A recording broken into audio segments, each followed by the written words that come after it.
All right, what's up, people? What's up, Tom? This is going to be a fresh watch along. You can see I haven't watched your video yet. I like coming in cold, you know what I'm saying? Get it fresh, you know what I mean? When my daughter told me, today's back to school day, by the way. When my daughter told me that she had COVID 2 days ago, like, I don't know. Did I ever have COVID? I'm not even sure, dude. You know what I'm saying? I might have had it and just didn't know. You know what I'm saying? I might have just been fucking. Okay, let's get to Tom. 19-minute video. Chaos is the order. I think this is going to be a good one. We're going to let Tom talk. Sinisterism is about finding the primal aspects of the left-hand path, primal in history, primal in the psyche, thus obtaining truth. Thomas Leroy.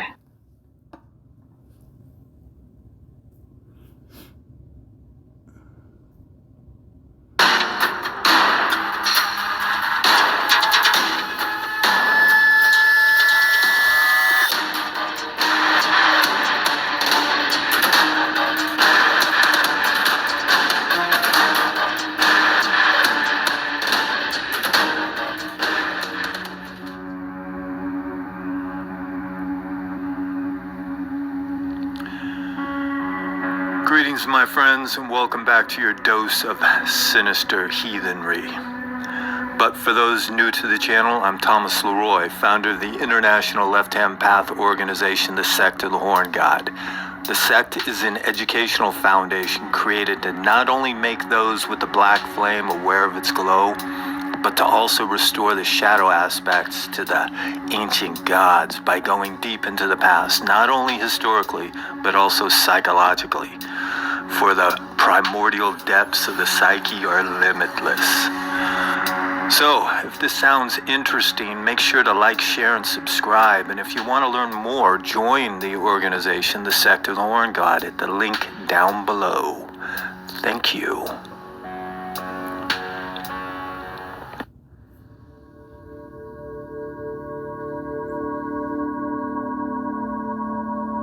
Sometimes you just let a motherfucker Chaos is the order.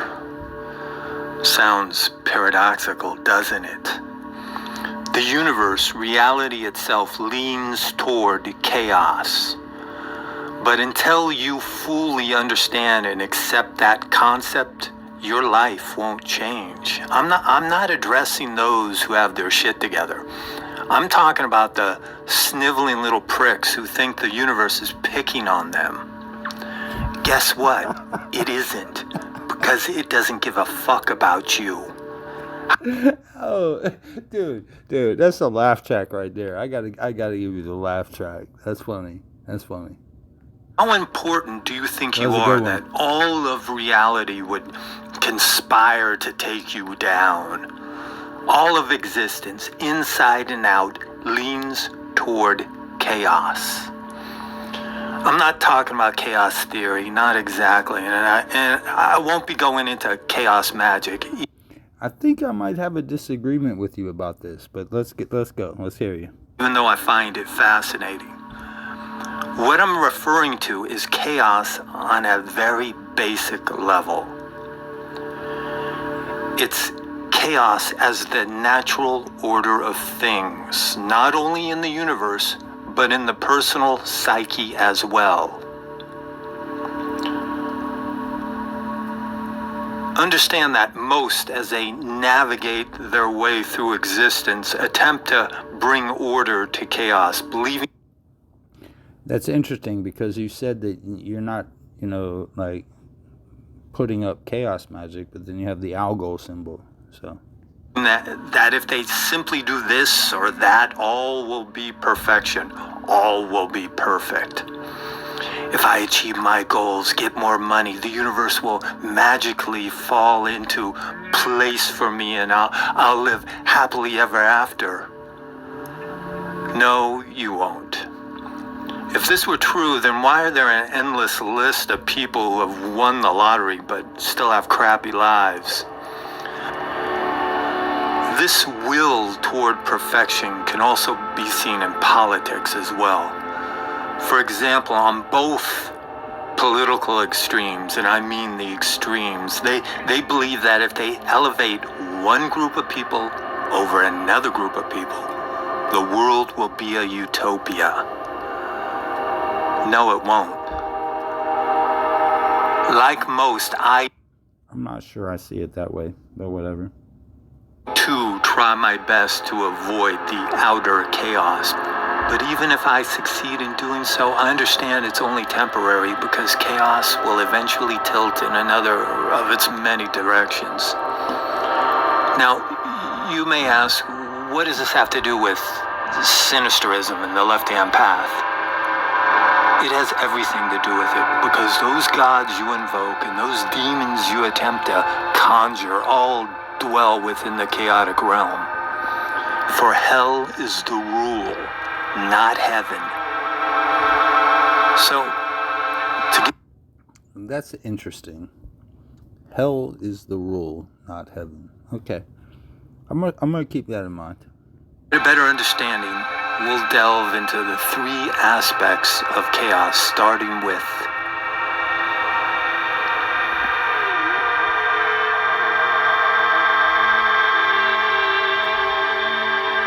from the beginning of time, mythological tales have depicted heroes or gods descending into the abyss to battle chaotic forces.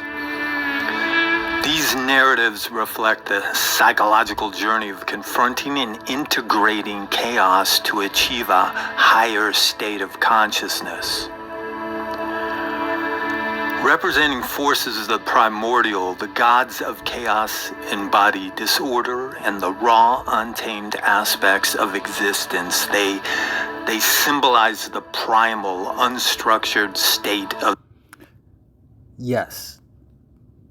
Yeah, you're getting to it. The universe before the emergence of order and creation. Exactly. They embody the forces of entropy and destruction. Despite their association with disorder, the gods of chaos can be seen as catalysts for change and transformation. Their chaotic influence can lead to the breakdown of old... They are what are known as hypostases, which means, I want to say mythological beings. It means beings in general, but we mean those to be mythological. So who are these titans? Who are these primordial gods? What are they? And what does chaos really represent? Get to it, Tom. Come on. I know you're going to do it. I know you're going to do a great job with it. With alchemy began when he noticed similarities between the symbolic language of alchemy and the dreams and fantasies of his patients. He delved into the alchemical text and found that the processes described in alchemy reflected the stages of psychological development and transformation. They always were. Thus, for Jung, alchemy became a metaphor for the process of individuation, the journey toward wholeness and self-realization. Now, this brings us back to the left-hand path. For this mirrors the focus we practitioners have on embracing and integrating all aspects of the self, even those which are sometimes considered taboo. By embracing the principles of individualism, self-deification, and breaking taboos, we can utilize alchemical symbolism to guide our journey toward the ultimate expression. Keyword, symbolism. Of self-realization. But, Thomas Leroy, alchemical symbolism is all well and good for a deeper understanding of the psyche, but what about that acceptance of death you mentioned? What could one on the left-hand path practice to help bring that about? Well, if you live in India, you can practice Agora, but... Bro, I'm gonna say this once. Peace and blessings. I hope everything's okay with you, man. I hope you're not fucking like doing some shit that I think. No. Stay strong, my brother. For those of us here in the West, I would recommend necromancy. For necromancy forces individuals to death magic. I would advise against that, but go ahead, Tom.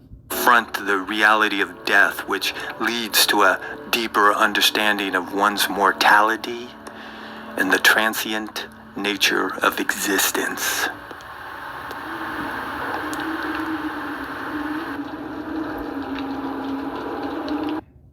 I'm more on the side of what are known as entheogens, which are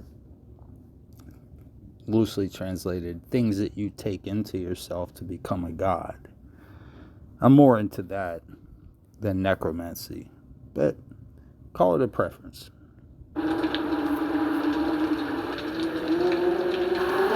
The common view of the necromancer is that of a master of the dark arts who communicates with the spirits of the dead to predict the future. The Greeks and Romans believed the spirits of the deceased had access to knowledge beyond the mortal realm, making necromancers valuable seers. In medieval Europe, I hope he gets into the concept of what are called shamans, which are the ultimate necromancers, if you will. But whatever. We'll see if he does. Necromancy was synonymous with witchcraft. Necromancers were often seen as individuals who made pacts with the devil using their powers for evil. Which one? So it's no big stretch to guess necromancy was condemned by the church, leading to the execution of those suspected of practicing it. That's a brief period. In many non-Western cultures, necromancy has been a part of traditional religious practices. Yes. For example, in certain African and Afro-Caribbean traditions, communicating with the ancestors and spirits is a...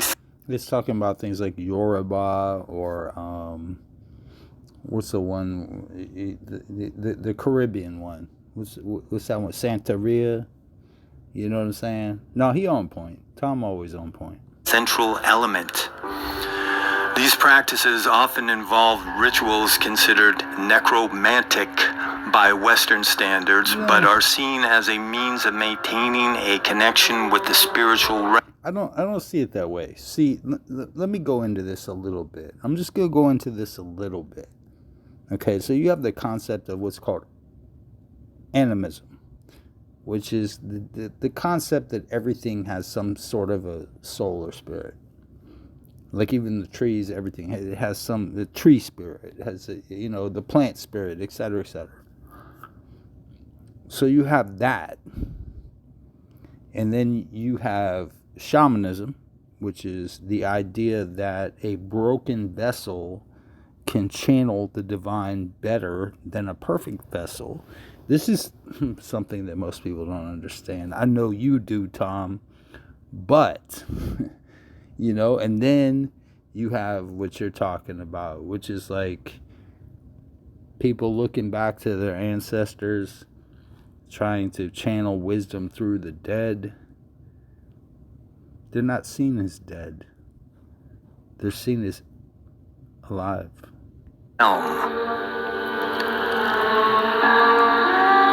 Necromancers represent a bridge between the living and the dead, embodying the ultimate transgression that is both terrifying and intriguing. But analyzed from the philosophical perspective, necromancers seem to represent the darker aspects of human nature, or fascination with the clandestine powers and the complexity that comes. It was never seen as dark, Tom. You know better than to say that. It was never seen as dark. With wielding such powers. But there's more to it than that. So how can one get a deeper interpretation of the question of necromancy, you may ask? This brings us back to Carl Jung. At the core of Jungian theory is the concept of the collective unconscious, a reservoir of shared memories and archetypes inherited from our ancestors. It's basically a mentation that we all participate in without knowing. Naively. It has to be naively, right? Am I right, Tom? Tell me if I'm wrong. In the figure of the necromancer, and the association with death and forbidden knowledge can be seen as a manifestation of the shadow archetype. Get what I'm saying? The symbol, and here we go back to symbols, of the necromancer can be seen as a metaphor for one's own personal demon. Therefore, engaging with necromancy. I have to be completely respectful to you, Tom, but I completely disagree. And he symbolizes a direct communication with the darker aspects of one's own psyche. And more than that, seeking knowledge or guidance from the spirits of the dead is exactly what we're doing when we connect with the collective unconscious.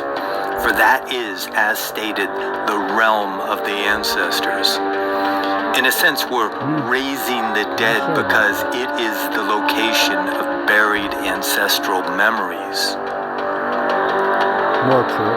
So, necromancy as a ritualistic practice involving death holds deep psychological significance because by engaging with the macabre and the forbidden, we're acknowledging and incorporating the darker aspects of the psyche into conscious awareness.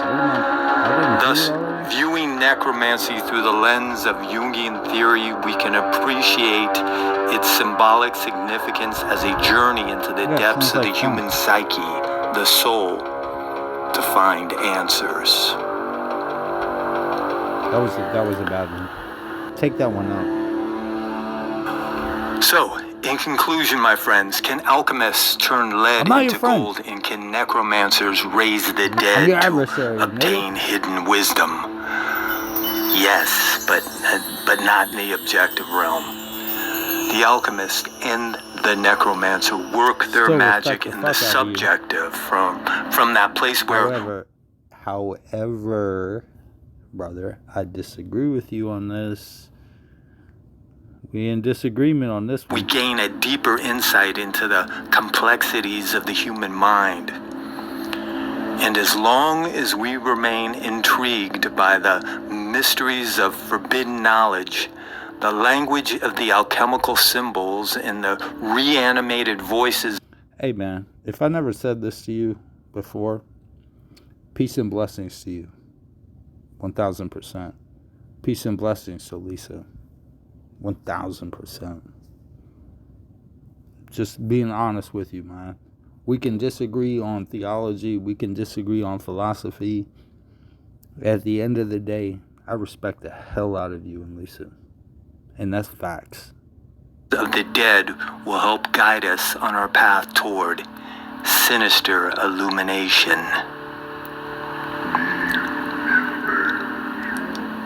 Until next time. Looking forward, bro. Looking forward, man.